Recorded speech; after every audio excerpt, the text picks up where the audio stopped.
అదే RTV app వార్తల్ని క్షణాల్లో చదివే అవకాశం ఉంటుంది. ఒక న్యూస్ పేపర్, ఒక టెలివిజన్ ఛానల్ మీ చేతుల్లో ఎప్పుడూ ఉంటాయి.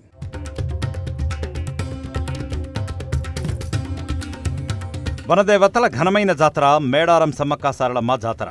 ప్రపంచంలోనే అతిపెద్ద గిరిజన జాతరగా మేడారం జాతరకి గుర్తింపు ఉంది. వనదేవతలను దర్శించుకునేందుకు లక్షల సంఖ్యలో ఇక్కడికి భక్తులు తరలివస్తుంటారు. అయితే ముందుగా జంపన్న వాగులో స్నానాలు చేసి గద్దెల వద్దకు రావడం ఇక్కడి సంప్రదాయం. అసలు ఈ సంప్రదాయం ఎలా వచ్చింది?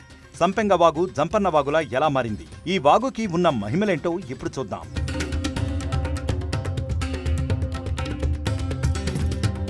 జాతర సమయంలో సమ్మక్క గద్దెల వద్ద ఎంతమంది జనం ఉంటారో జంపన్న వాగు దగ్గర అంతే మంది ఉంటారు. ఎటు చూసినా జనమే కనిపిస్తారు. అమ్మవార్లను దర్శించుకునేందుకు ముందుగా ఈ వాగులో స్నానాలు చేసి ఆ తర్వాత మొక్కులు తీర్చుకుంటారు. అలా చేస్తే అమ్మవారి చల్లని చూపు తమపై ఉంటుందని భక్తుల నమ్మకం. అయితే జంపన్న వాగుని ఒకప్పుడు సంపెంగ వాగు అని పిలిచేవాళ్లు. ఆ తర్వాత జరిగిన కొన్ని పరిణామాలతో సంపెంగ వాగు కాస్త జంపన్న వాగుగా మారింది. దానికి సంబంధించి పెద్ద చరిత్రే ఉంది.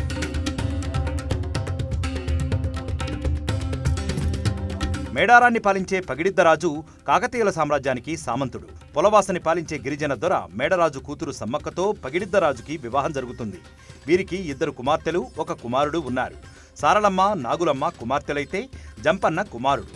సారలమ్మని గోవిందరాజుకి ఇచ్చి వివాహం చేస్తారు.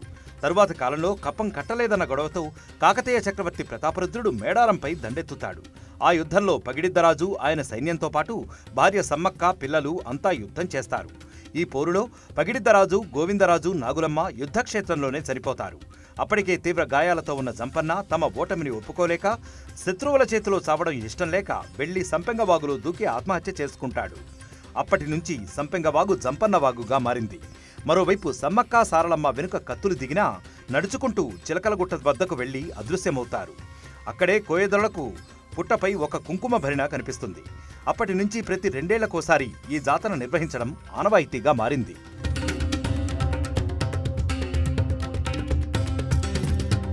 జంపన్న వాగు గోదావరి నదికి ఉపనదిగా ఉంది. అయితే ఇప్పటికీ ఈ వాగులో నీళ్లు కాస్త ఎరుపు రంగులో కనిపిస్తుంటాయి. దానికి కారణం ఈ ప్రాంతంలోని నేల స్వభావంతోనే అలా నీరు ఎరుపుగా మారుతాయని చెబుతుంటారు. జంపన్న రక్తంతో తడిచి సంపెంగ వాగు నీరు ఎర్రగా మారిందనేది భక్తుల నమ్మకం. జంపన్న వాగులో స్నానాలు చేసిన తర్వాతే భక్తులు సమ్మక్క సారలమ్మకు మొక్కులు చెల్లించుకుంటారు.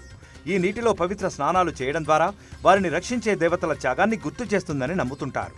అంతేకాదు, ఈ నదిలో స్నానం తమకి ధైర్య సాహసాల్ని ఇస్తుందని గిరిజనుల విశ్వాసం.